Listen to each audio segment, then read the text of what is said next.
우리 한번 옆에 있는 사람들과 이렇게 인사했으면 좋겠습니다. 명절 연휴 건강하게 또 기쁘게 잘 보내시기 바랍니다. 이렇게 인사했으면 좋겠습니다.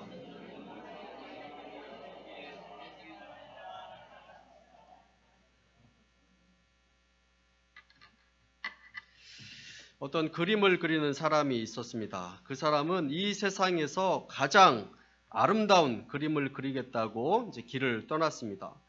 공원에서 만난 사람에게 물어봤습니다. 이 세상에서 가장 아름다운 것이 무엇입니까? 그러자 그 만난 사람은 대답하였습니다. 미인이죠. 아름다운 여인이 이 세상에서 가장 아름답습니다. 이렇게 이야기를 했습니다. 그래서 그는 아름다운 여인의 그림을 그렸습니다. 그러나 그림을 다 그리고 나니 세상에서 가장 아름다운 그림과는 거리가 있었습니다. 그때 전쟁에서 패한 군인들이 비틀거리면서 길을 걸어오고 있었습니다. 그래서 그들에게 물어봤습니다. 이 세상에서 가장 아름다운 것이 무엇입니까? 그러자 군인들이 가장 아름다운 것은 평화입니다. 이렇게 이야기를 했습니다. 그래서 그는 황금 물결이 넘실대는 농촌의 아름다운 풍경을 그렸습니다. 그러나 그림을 다 그리고 나서 보니 그것 역시 마음에 들지 않았습니다. 그래서 고민하고 기도하는 가운데 두 폭의 그림을 그리게 되었습니다. 하나는 엄마 품에 안겨 있는 어린아이의 그림과 또 하나는 사랑하는 남편을 위해서 부지런히 저녁을 준비하고 있는 아내의 그림이었습니다. 그 그림을 그리고 나자 마음이 흡족해지고 또 이 세상에서 과연 가장 아름다운 그림이구나 하는 그런 생각을 가졌다 하는 것입니다. 행복하고 또 건강한 가정만큼 아름다운 그림은 없다라는 것입니다. 괴테는 이야기했습니다. 왕이나 백성이나 자기 가정에서 행복한 사람이 가장 행복한 사람이다 라고 이렇게 말을 했습니다. 러시아의 톨스토이도 이야기하기를 가정에서 행복을 얻을 수 없다면 어디에서도 행복을 얻을 수 없다라고 이렇게 이야기를 했습니다. 가정의 중요성은 아무리 강조해도 지나치지 않습니다. 가정을 대신할 만한 곳은 그 어디에도 없습니다. 가정이야말로 우리가 이 세상을 살아가면서 천국처럼 만들고자 노력해야 하는 곳입니다. 오늘 말씀에서도 교회를 통해서 가정을 설명하고 가정을 통해서 교회를 설명하고 있습니다. 우리가 살아가면서 반드시 행복해야 하는 곳이 있는데 행복하지 않으면 안 되는 곳, 그곳이 바로 가정과 교회입니다. 가정은 교회 같을 때, 그리고 교회는 가정과 같을 때 행복해지는 것입니다. 교회 같은 가정, 가정 같은 교회입니다. 직장은 일을 하면서 보람을 찾고 또 생활의 한 방편을 얻는 그런 곳입니다. 그러나 가정과 교회에 목적이 있다면 그곳은 바로 행복하기 위한 그런 곳이다 라고 이렇게 이야기할 수 있을 것입니다. 어느 날 아들이 밖에 있다가 헐레벌떡 아버지 앞으로 달려왔습니다. 아들이 묻습니다. 아빠, 세계 3대 악처가 누구예요? 서양의 2명의 악처는 알겠는데 동양의 1명은 제가 누군지 기억이 안 나네요 라고 이렇게 물어봤습니다. 그러자 아버지가 아들의 꿀밤을 뚝 때리면서 이렇게 이야기했습니다. 이놈아, 네 엄마 이름도 모르니? 라고 이렇게 대답했다고 합니다. 탈무드에 나오는 글입니다. 아버지가 시집을 보내는 딸에게 하는 말이 있습니다. 딸아, 너가 남편을 왕처럼 존경한다면 너는 여왕처럼 대우를 받을 것이다. 그러나 만일 너가 자존심을 세워서 그에게 봉사하기를 싫어한다면 그는 힘으로 너를 하녀같이 부릴 것이다 라고 이렇게 말을 했다고 합니다. 가정은 안식처입니다. 가정은 험한 세상에서 지치고 피곤한 몸과 마음이 편히 쉬는 그런 안식처입니다. 서로 섬겨주고 인정해주는 곳이 바로 가정입니다. 그런 가정이 있다면 얼마나 기쁘고 행복한 일입니까? 서로의 외로움을 달래줄 수 있는 곳, 아픔을 어루만져 줄 수 있고 행복과 기쁨을 함께 나눌 수 있는 가정이 있다는 것, 그것은 참으로 아름다운 일입니다. 아내는 아내대로, 남편은 남편대로 인정해주고 주님께 하듯이 서로 대하는 것입니다. 부모는 자녀에게, 그리고 자녀는 부모에게 힘이 되어주는 그런 존재가 되어주는 것, 이 모습이 얼마나 아름답습니까? 19세기 최고의 화가 가운데 폴 세잔느라는 사람이 있었습니다. 현대 미술의 아버지라고 불리우는 사람입니다. 그런데 이 사람은 아내 때문에 유명해진 사람입니다. 이 세잔느는 성격이 괴팍하기로 유명한 사람이었습니다. 밤새워서 그림을 그리다가 자기가 생각한 대로 그 그림이 그려지지 않으면 그 그렸던 그림도, 거의 다 그렸던 그림도 쓰레기통에 던져버렸던 그런 사람입니다. 그렇게 던져버렸던 그 화가인데, 그 쓰레기통에 버려진 그 구겨진 그림을 그 밤에 아내가 몰래 그것을 다시 가져다 놓고 또 잘 펴서 화실에 갖다 놓습니다. 그러면 그 그림을 또 화가 풀린 그 화가가 끝까지 마무리 지었다고 합니다. 그리고 그 그림을 끝까지 버리지 않고 잘 모아두었다가 훗날에 그것을 팔았는데 그것이 유명한 그림이 되었고 값비싼 그림이 되었다라고 합니다. 그래서 그 사람이 19세기 최고의 화가 가운데 한 사람인 폴 세잔느라는 유명한 사람이 되었다라고 이렇게 이야기를 합니다. 행복한 가정은 저절로 만들어지지 않습니다. 이기적이고 자기중심적으로 상대방에게 희생을 요구하고 자기 만족과 자기 욕심을 위해서 다른 가족의 희생을 당연하게 여기는 사람은 절대 가정 가운데서 행복을 찾을 수 없는 것입니다. 그래서 우리 교회 올해 표어가 행복한 교회, 믿음으로 하나 되는 가정입니다. 바울 서신 가운데 면류관으로 표현되는 이 에베소서에서는 행복한 교회, 그리고 건강한 가정, 그리고 풍성한 삶을 어떻게 만들어가고 어떻게 살아갈 것인가에 대해서 기록하고 있습니다. 말씀을 통해서 순종하며 살아갈 때 우리 교회가 행복한 교회가 되기를 원하고 또 여러분들의 가정이 건강하고 행복한 가정이 되기를 간절히 축원합니다. 이 땅에 크고 작은 집단이 있고 또 공동체가 많이 있습니다. 그렇지만 하나님께서 직접 만드신 공동체는 두 가지밖에 없습니다. 가정과 교회밖에 없습니다. 하나님께서는 기업도 만들지 않았습니다. 학교도 국가도 하나님께서 만드시지 않았습니다. 하나님께서는 오직 가정과 교회를 만드셨습니다.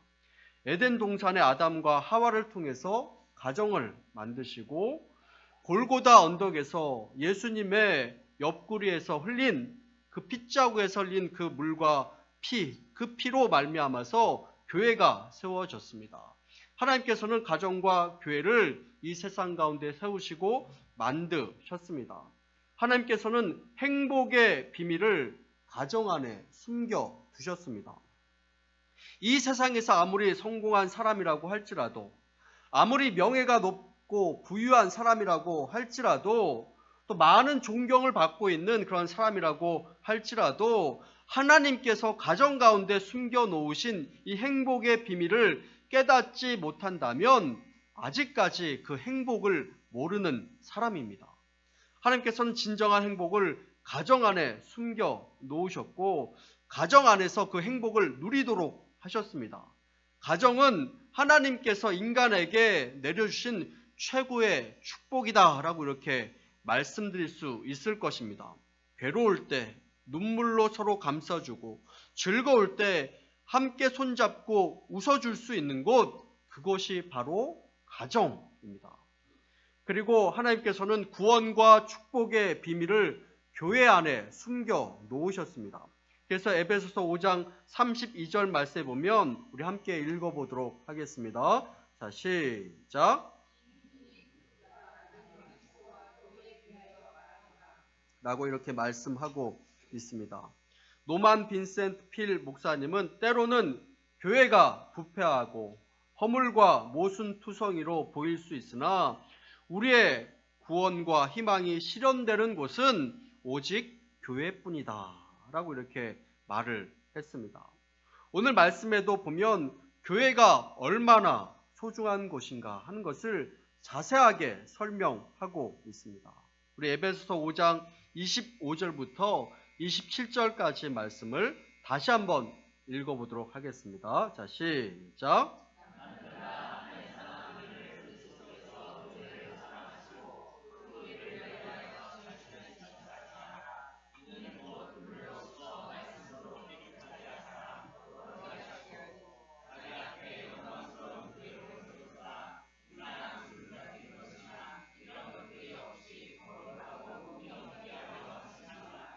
아멘. 남편들아, 아내 사랑하기를 어떻게 사랑하라고 이야기합니까?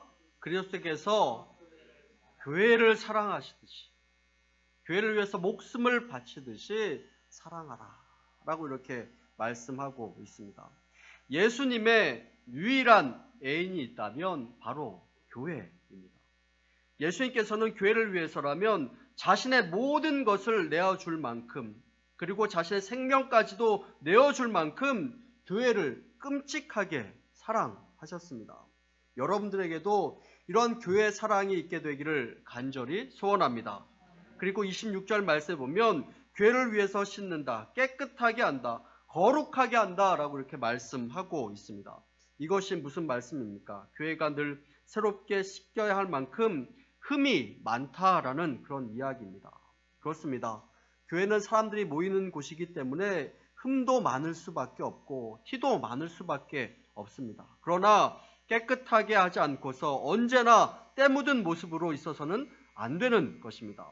거룩하지 못하다라는 그런 의미도 있습니다. 사람들이 모이는 곳이기 때문에 그렇습니다. 그러나 주님께서 눈물로 닦으십니다. 피를 흘려 보혈로 거룩하게 하십니다.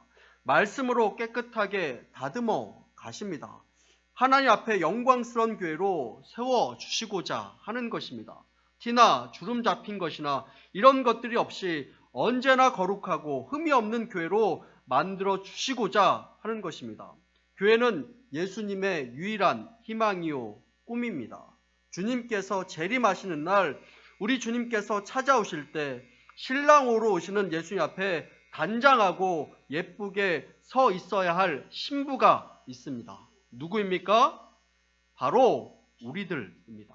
그리고 우리 교회입니다. 그리고 우리 성도들, 그리고 바로 여러분들입니다. 교회를 이루고 있는 사람들, 성도 한 사람 한 사람을 보면 세상적인 눈으로 봤을 때 초라해 보입니다. 모자라 보입니다. 그러나 신랑 되신 우리 예수님의 눈으로 보면 교회는 예수님의 유일한 사랑이고 또 꿈이고 자랑거리인 것입니다. 그래서 누구든지 믿음에 서 있으면 교회를 사랑하게 되어 있습니다. 여러분들은 교회를 사랑하십니까? 그리고 주님을 사랑하십니까? 올해 2017년도도 주님께서 핏값으로 세우신 우리 진양교회를, 그리고 여러분들이 섬기시는 그 교회를 더욱더 사랑하시는 여러분들 되기를 간절히 축원합니다. 교회를 사랑한다면 우리 주님을 기쁘게 하기 위해서 교회 여러 가지 일들 가운데 우리가 최선을 다해서 도와주고 또 각자 자기의 역할을 성실하게 잘하고 모든 일들을 함께 해나갈 수 있는 저와 여러분들이 다 될 수 있게 되기를 간절히 축원합니다. 26절 말씀에 보면 이는 곧 물로 씻어 말씀으로 깨끗하게 하사 거룩하게 하시고 라고 이렇게 말씀하고 있습니다. 우리 교회에 무엇이 깨끗해져야 할까요? 교회 외적인 부분을 깨끗하게 하라 라고 이렇게 말씀하고 있는 것일까요? 저는 이 말씀이 외적인 부분보다 내적인 부분을 깨끗하게 하라 하는 그런 말씀인 줄로 믿습니다. 겉모습보다는 속마음이 새로워지고 깨끗해져야 하는 것입니다.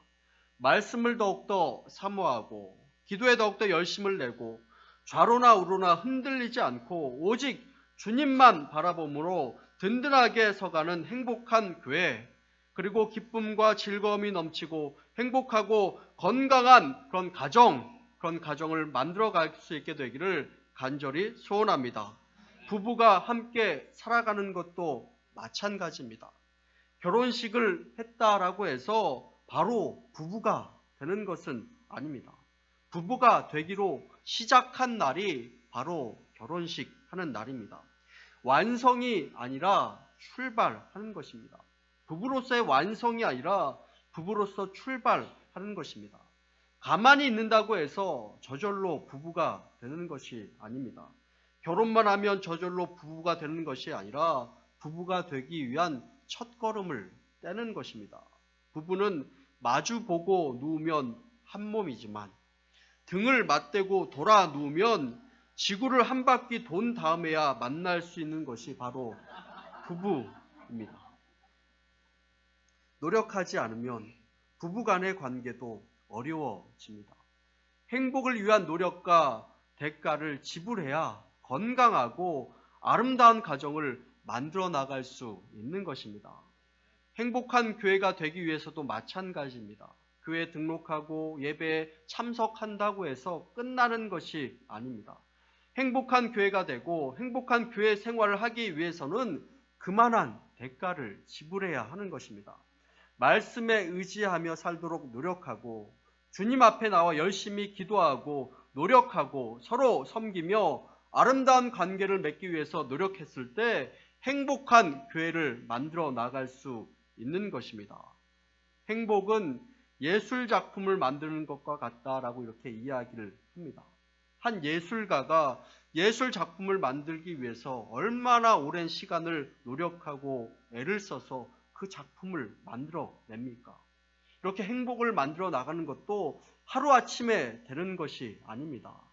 오랜 시간 동안에 힘쓰고 애쓰고 노력할 때 아름답고 행복한 교회, 또 아름답고 행복한 가정을 만들어낼 수 있는 것입니다. 교회는 예수님의 몸이요, 또 우리 모두의 몸의 지체입니다. 우리 에베소서 5장 30절 말씀을 함께 읽어보도록 하겠습니다. 자, 시작. 우리 고린도전서 12장 12절 말씀도 함께 읽어보도록 하겠습니다.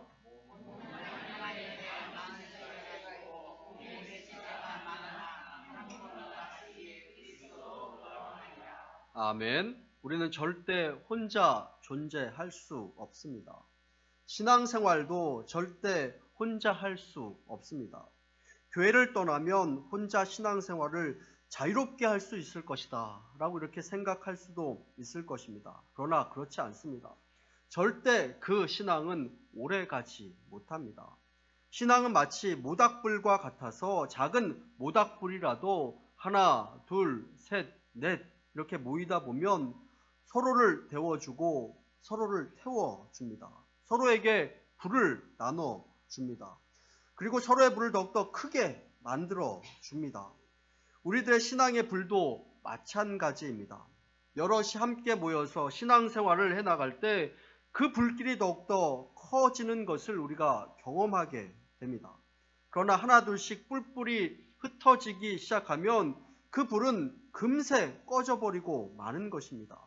신앙생활은 나 혼자 하는 것이 아니라 함께 해 나가는 것입니다. 우리의 몸도 많은 세포로 이루어져 있습니다. 이 세포들이 서로가 서로를 도와줍니다. 한 세포가 병이 들면 다른 세포들이 달려와서 그 세포를 도와주는 것입니다. 영양분도 나눠줍니다. 그러나 혼자 있는 세포, 그리고 혼자 있도록 내버려두는 그 세포는 나중에 어떻게 됩니까? 그 세포가 결국 못된 세포가 되어서 암세포가 되어버리고 마는 것입니다. 그리고 그것이 점점 커지면 종양이 되고 그것을 내버려두면 악성 종양이 되어버리고 마는 것입니다. 그리고 그것이 결국 그 큰 몸을 집어삼키고 그리고 결국 생명까지 앗아가 버리고 마는 것을 우리는 보게 됩니다. 우리 가운데 신앙생활을 하는 분들 가운데 혼자 그 신앙생활을 해나가는 그런 분들이 여러분들 주위에 있습니까? 그분에게 찾아가서 교회 안에서의 사랑을 함께 나누고 그 상처를 치유해주기 위해서 서로 위로해주고 격려해주고 용기를 줄 수 있고 서로 세워져 가고 또 함께 기도해 줄 수 있는 우리 모두가 될 수 있게 되기를 간절히 소원합니다. 현대를 살아가는 사람에게는 세 가지 갈증이 있다고 합니다. 세 가지 목마름이 있다고 합니다. 첫 번째는 말하는 것에 대한 갈증이 있다고 합니다. 진실된 말을 나눌 수 있는 그런 대상, 그런 말을 나눌 수 있는 사람을 찾지 못하는 데서 오는 그런 갈증입니다. 두 번째가 접촉에 대한 갈증입니다. 마음과 마음이 닿고 따뜻한 마음을 나누지 못하는 데서 오는 그런 갈증입니다. 따뜻한 마음, 따뜻한 손, 따뜻한 도움을 받지 못하는 데서 오는 갈증입니다. 세 번째가 사랑에 대한 갈증입니다. 자신을 다 바쳐서 사랑해도 아깝지 않을 그 사랑을 찾고 싶어하고 발견해 보고 싶어하는 그 사랑에 대한 갈망, 갈증입니다. 우리가 말이 얼마나 많은 그런 시대에 우리가 살고 있습니까? 접촉과 소통을 많이 한다고 하는 그런 시대에 우리가 또한 살고 있지 않습니까? 하루에도 얼마나 많은 문자가 우리 가운데 오고 또 우리가 그것을 주고받으면서 살아가고 있습니까? 사랑이라는 말을 또한 우리가 얼마나 자주 듣는 그러한 우리가 시대에 우리가 살아가고 있습니까? 사랑한다는 말도 자주 하고 우리가 손으로도 큰 하트 표현하고 또 작은 하트도 이렇게 표현하면서 이 사랑을 얼마나 많이 이야기하면서 우리가 살아가고 있습니까? 그러나 그 가운데 진실된 말이 없고 정말 따뜻한 접촉이 없고 진정한 사랑이 없는 그러한 시대에 우리가 살아가고 있는 것을 보게 됩니다. 한 결혼정보회사에서 조사를 했습니다. 20, 30대 미혼 남녀들이 4월 1일이 무슨 날이죠? 예, 만우절인데 만우절날 거짓말인 줄 알면서도 가장 듣고 싶어하는 거짓말이 무엇인가? 네, 이것을 조사해 봤습니다. 가장 많은 것이 무엇이었냐면 너만을 사랑해. 네, 거짓말인 줄 알면서 가장 듣고 싶어하는 거짓말. 너만을 사랑해. 그리고 세상에서 너가 제일 예뻐. 그리고 세상에서 너가 제일 잘생기고 너가 제일 멋있는 남자야. 거짓말이라도 좋으니까 그런 말이라도 듣고 싶다 하는 것입니다. 가족을 생각해 보면 여러분들의 가족은 여러분들에게 어떠한 의미가 있습니까? 가족은 함께 살아가는 것입니다. 함께 살아가는 것이 바로 가족입니다. 함께 나누는 것입니다. 아픔도 함께 나누고 행복도 함께 나누고 슬픔도 함께 나누고 기쁨도 함께 나누는 것이 가족입니다. 우리 집에 큰 어려움이 생겼습니다. 슬픈 일이 생겼습니다. 그런데 그 어려움의 순간에 남편이 생각나는 것이 아니라 옆집에 있는 그 남자가 생각난다면 그것은 큰 문제가 아닐 수 없는 것입니다. 집안에 어려운 일이 생겼는데 아빠가 생각나는 것이 아니라 옆집 아저씨가 생각난다면 그게 큰 문제가 아니겠습니까? 가정은 하나가 될 때 행복한 것입니다. 부부간에도 부모와 자녀 간에도 늘 생각해주고 늘 위해주는 것, 그것이 바로 행복한 가정인 것입니다. 어제 우리 고 김복달 권사님 장례식장에 잠깐 다녀왔습니다. 우리 권사님 지난 12월 말에 우리 교인들과 또 함께 가서 배웠을 때 또 많이 수척해지셨지만 정신은 맑으셔서 또 오는 성도님들을 전부 다 이렇게 알아볼 정도로 이렇게 정신은 맑으셨습니다. 그리고 저희 집사람한테도 목사님 내조를 잘 하세요 라고 이렇게 말할 정도로 정신이 이렇게 맑으셨습니다. 그런데 지난번에 폐렴을 앓고 급속히 건강이 안 좋아지시고 또 목요일 날 위독하다는 그런 이야기를 듣고 한번 이렇게 찾아가 되었습니다. 그때 이렇게 주무시는 듯 했지만 또 이렇게 청각은 또 이렇게 살아 있어서 이야기하는 것에 조금씩 이렇게 반응하고 찬양할 때도 또 말씀을 나눌 때도 손과 발을 조금씩 움직이면서 이렇게 반응한 것을 봤습니다. 하나님께서 우리 권사님을 사랑하십니다 라고 이렇게 이야기할 때 깊은 숨을 한번 이렇게 몰아 쉬시면서 또 이렇게 반응하셨고, 우리 진양교회를 위해서 천국 가서도 기도해달라는 말에 손과 발을 움직이면서 또 이렇게 반응하셨습니다. 근데 또 어제 우리 권사님 소천하셨습니다. 우리 권사님께서는 6남매를 두셨는데 딸, 아들 이렇게 두셨습니다. 그런데 그 6남매 다 이렇게 신앙생활 잘 할 수 있도록 키우시고, 또 사위의 며느리까지 그래도 믿음의 가정 다 만드시고, 또 손주까지 신앙생활을 잘하는 그런 모습을 보니, 그래도 우리 권사님 이렇게 뵐 때마다 늘 자녀 자랑, 또 이렇게 손주 자랑 많이 하셨는데, 그래도 우리 장로님과 함께 또 자식 농사 또 자랑할 만큼 또 이렇게 잘 하셨구나라는 그런 생각을 해보게 되었습니다. 자녀들 그렇게 신앙으로 키우는 것이 얼마나 어렵습니까? 그렇게 신앙으로 키우기 위해서 얼마나 기도하시고 얼마나 노력하시고 얼마나 희생하셨을까 하는 그런 생각도 해보았습니다. 정말 내 자녀들 내 뜻과 내 마음대로 되지 않는다 하는 것 우리가 얼마나 잘 알지 않습니까? 특히 신앙교육은 정말 내 마음대로 되지 않는 것 여러분들 다 이렇게 동감하실 것입니다.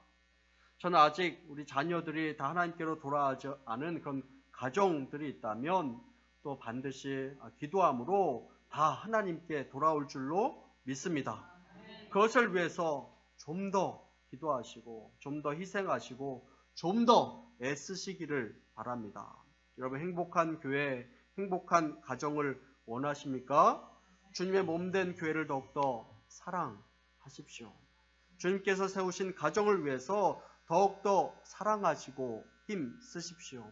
우리 자녀들도 행복한 가정을 만들기 위해서 부모님들을 더욱더 위해서 기도해주고 부모님들께 더욱더 순종하고 부모님들께 더욱더 존경하며 또 따를 수 있는 우리 자녀들 다 될 수 있게 되기를 원합니다. 교회를 위해서 눈물 흘려 기도하고 교회를 주님과 같이 섬기고 봉사하는 사람, 그 사람이 진심으로 교회를 사랑하는 사람입니다. 가정을 위해서 눈물로 기도하고 가족들을 위해서 서로 아낌없이 사랑하는 그 가족, 그 가정이 정말 행복한 가정입니다. 2017년도 우리 진양교회 더욱더 행복한 교회로 만들기 위해서 우리 모두가 애쓰는 그런 한 해가 되기를 간절히 축원합니다. 그리고 올해 여러분들 가정에도 건강과 감사와 행복이 넘치는 은혜로운 가정 다 될 수 있게 되기를 간절히 축원합니다. 우리 함께 기도하겠습니다.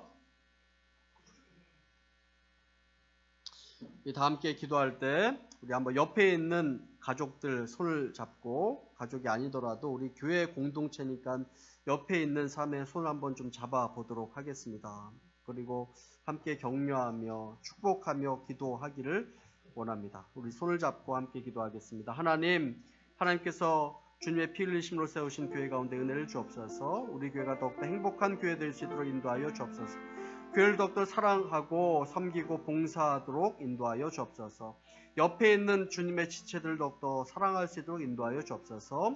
하나님 또한 우리 가정 가운데도 함께하여 주옵시고 행복한 가정 만들어 나가도록 더욱더 애쓰고 노력하는 한 해가 될 수 있도록 인도하여 주옵시고 최선을 다할 수 있도록 인도하여 주옵시고 가족들이 사랑으로 하나가 되고 서로 사랑으로 하나로 뭉칠 수 있도록 축복하여 주옵시고 특별히 신앙으로 하나가 될 수 있도록 인도하여 주옵소서.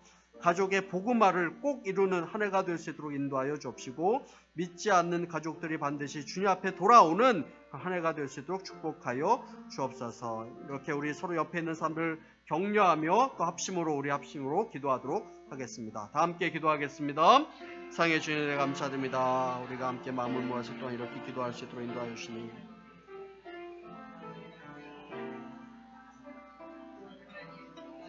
기도하도록 하여 주시니 참으로 감사함을 드립니다.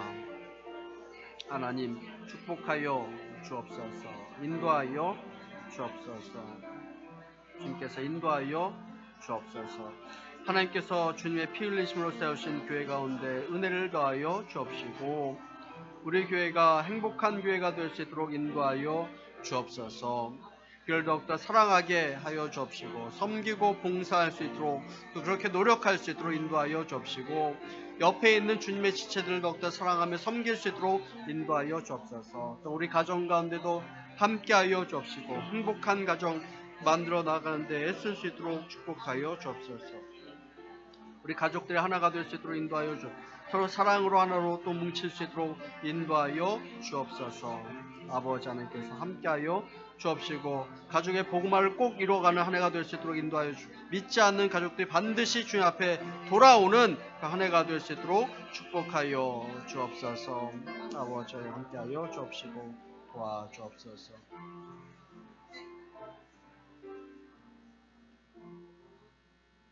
하나님, 주님의 핏값으로 세우신 교회, 우리를 부르시고 주님의 자녀로서 살아가도록 하여 주시니 감사합니다. 하나님, 행복한 교회가 되기를 원하고 행복한 교회 생활을 하기를 원합니다. 그것을 위해서 더욱더 사랑하고 섬기고 봉사하도록 하옵시고 옆에 있는 우리 지체들을 한 몸으로 생각하며 더욱 사랑으로 하나가 될 수 있도록 인도하여 주옵소서. 하나님, 각 가정에도 하나님의 은혜를 베풀어 주옵시고 행복한 가정이 되며 믿음으로 하나 되는 가정 될 수 있도록 인도하여 주옵소서. 서로 사랑하며 아끼고 존중할 수 있도록 인도하여 주옵시고 혹 믿지 않는 가족들이 있다면 주님께로 꼭 돌아오는 한 해가 될 수 있도록 축복하여 주옵소서. 하나님, 지금 상중인 가정이 있습니다. 우리 고 김복달 권사님 지금 천국에서 편히 쉬고 계신 줄로 믿습니다. 이 유가족들에게 함께하여 주옵시고 힘과 용기를 내며 은혜로운 장래의 절체가 될 수 있도록 인도하여 주옵시고 아름다운 신앙의 유산으로 하나님을 더욱더 사랑하는 모든 가족들이 될 수 있도록 인도하여 주옵소서. 함께 하신 우리 하나님을 찬양하며 예수님 이름으로 기도합니다. 아멘.